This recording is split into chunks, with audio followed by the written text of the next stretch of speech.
कड़वा सच MBBS in US और Canada और ऑस्ट्रेलिया और न्यूजीलैंड और यूके।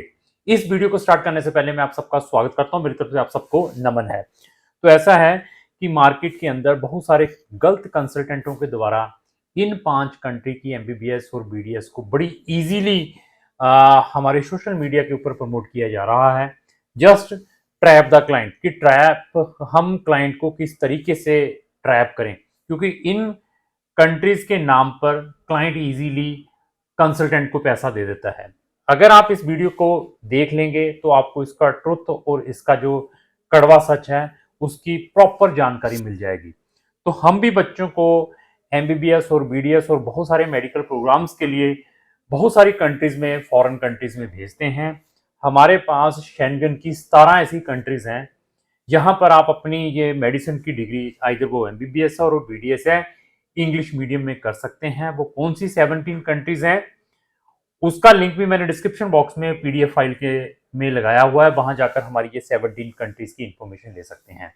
अभी इन 5 कंट्रीज का क्या कड़वा सच है? क्या यहाँ पर इतना ही इजी है जितना इजीली हम ऐसे सोशल मीडिया के ऊपर बैठकर इसको प्रमोट कर रहे हैं?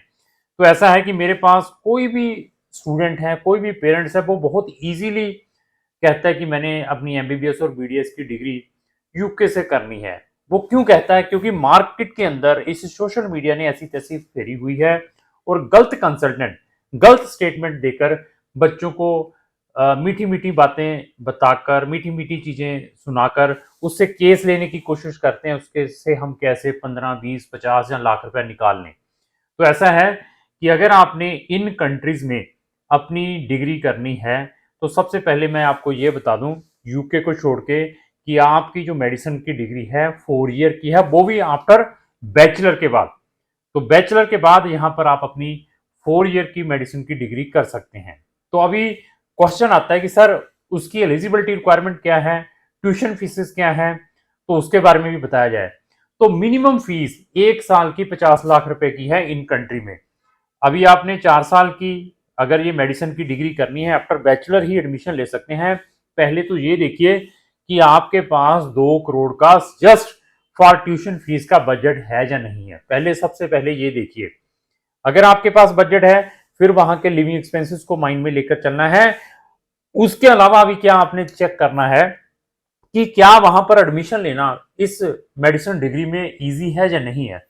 यहां पर गूगल के ऊपर सारी की सारी इंफॉर्मेशन पड़ी हुई है, यूनिवर्सिटीज की वेबसाइट के ऊपर सारी की सारी इंफॉर्मेशन पड़ी हुई है, आप इजीली एक्सेस कर सकते हैं। तो सबसे पहले ये बता दूं कि इन 5 कंट्रीज में, और साथ में मैं जो 6th कंट्री है आयरलैंड को भी जोड़ूंगा, सबसे ज्यादा कॉम्पिटिटिव है। बजट के अलावा आपके पास क्या क्या होना चाहिए? बजट तो है ही है, इसके अलावा क्या होना चाहिए? सबसे पहले आपको यहाँ का एंट्रेंस एग्जाम, जिसको हम एमकैट एग्जाम कहते हैं, एमकैट एग्जाम के अलावा आपके जो परसेंटेज हैं बैचलर डिग्री में, आप ये लेकर चलो 80 वाली लाइन में होने चाहिए, 80% तक के आपके परसेंटेज, और आपका आइल्स में 7 बैंड। तो उसके बाद आपकी कट ऑफ बनती है, कट ऑफ के बाद आपकी इंटरव्यू कंडक्ट होती है, उसके बाद आपको ये सीट मिलती है। पैसे के अलावा आपके पास ये क्रेडेंशियल भी होने चाहिए। इन जो मैंने कंट्रीज के बारे में बताया है, स्पेशली ये 4 कंट्रीज बता दूं, ऑस्ट्रेलिया, न्यूजीलैंड, यूके और यूएस। तो ये चीजें अगर आपके पास है, then you can get the admission, you can try for the admission there for doing your medicine degree after bachelor. Bachelor भी आपके पास, जिसके अंदर आपने बैचलर में अपने बायो जरूर पढ़ी होनी चाहिए। जैसे आपने बीएससी नर्सिंग की है, बायोटेक्नोलॉजी से आपने अपनी बैचलर की है, बायोलॉजी से अपनी बैचलर की है, वो स्टूडेंट इन कंट्रीज के लिए एलिजिबल है। तो अगर अभी आप कहते हैं कि मेरे पास ऐसा कुछ नहीं है, तो मैंने अपनी जो डिग्री है कहां से की हुई है? Outside from these countries. अभी आउटसाइड क्या हो सकता है? आपने चाइना से की है, रशिया से की है, शेंगन कंट्री से की है, किसी भी कंट्री से की है, तो वहां पर मैं एज ए डॉक्टर प्रैक्टिस करना चाहता हूं, मेरे पास ऑलरेडी मेडिसिन की एमबीबीएस और बीडीएस की डिग्री है, तो उसके लिए भी कुछ प्रोविजंस हैं। वो प्रोविजंस क्या हैं? सबसे पहले आपकी जो डिग्री है, आपको वो डिग्री को रिकॉग्नाइज करवाना पड़ता है, जिसको हम एपिक कहते हैं। अभी एपिक क्या है? एपिक के बारे में भी डिस्कस करेंगे। ECFMG क्या है उसके बारे में भी डिस्कस करेंगे। तो अभी एपिक क्या है, एपिक की फुल फॉर्म है वो electronic portfolio of international credential है। वो आपको अपनी डिग्री यहां से अवेल्युएट वेरीफाई करवानी पड़ती है।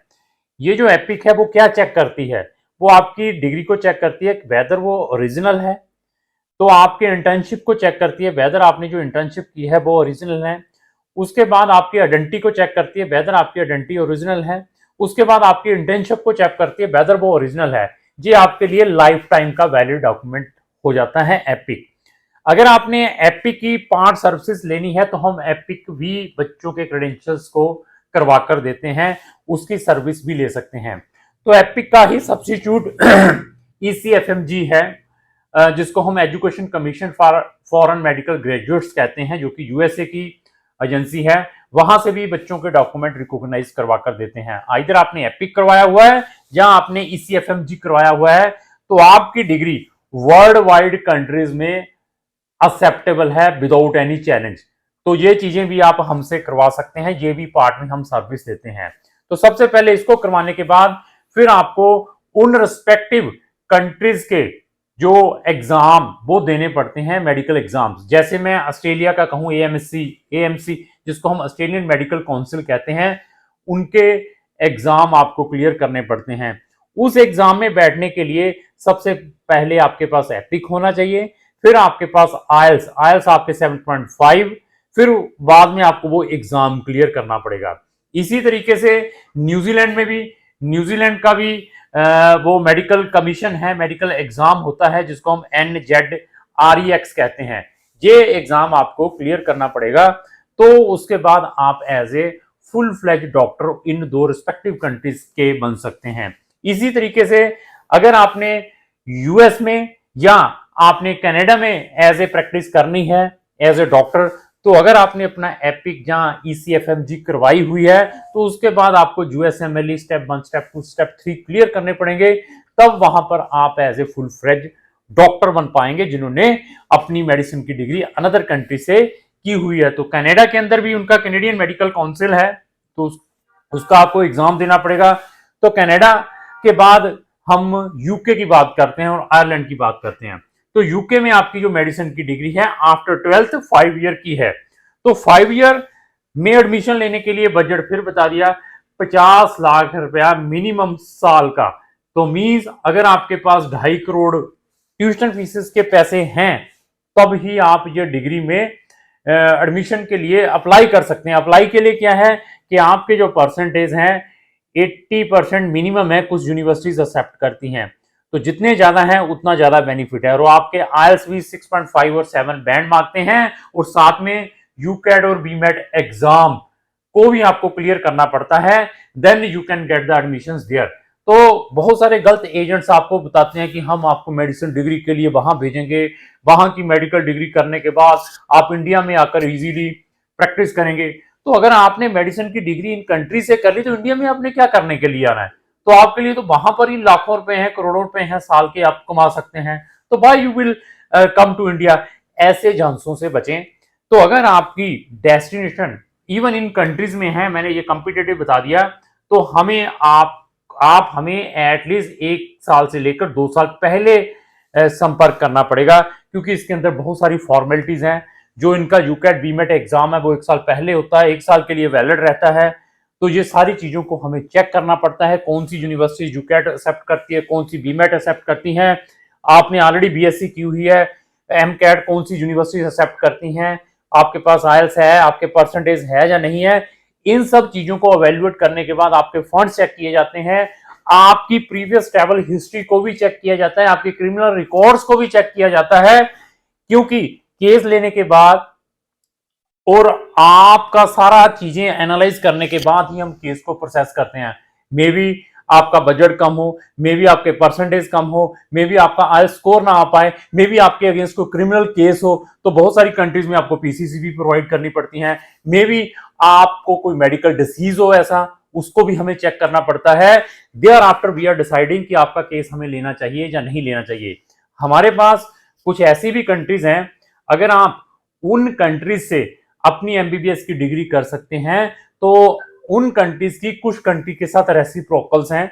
मींस अगर आपकी मेडिसिन की डिग्री उन कंट्री से हैं, तो अगर आपने शेंगन की कुछ कंट्री ऐसी हैं, तो अगर आपने यूके और आयरलैंड में जाकर एज ए डॉक्टर प्रैक्टिस करनी है तो आपके लिए बहुत सारे एग्जाम एग्जम्प्टेड हैं, just on the basis of अगर आप अपना इंग्लिश प्रोफिशिएंसी का उनको कोई सर्टिफिकेट प्रोवाइड करते हैं जैसे आयल्स, तो आप मे भी डायरेक्टली वहां पर प्रैक्टिस कर सकते हैं। ऐसी चीजों से भी बच सकते हैं और आप अपने लाखों रुपए सेव भी कर सकते हैं, क्योंकि शेंगन में जो बजट है वो 6 लाख से स्टार्ट होकर 15 लाख का पर ईयर का है।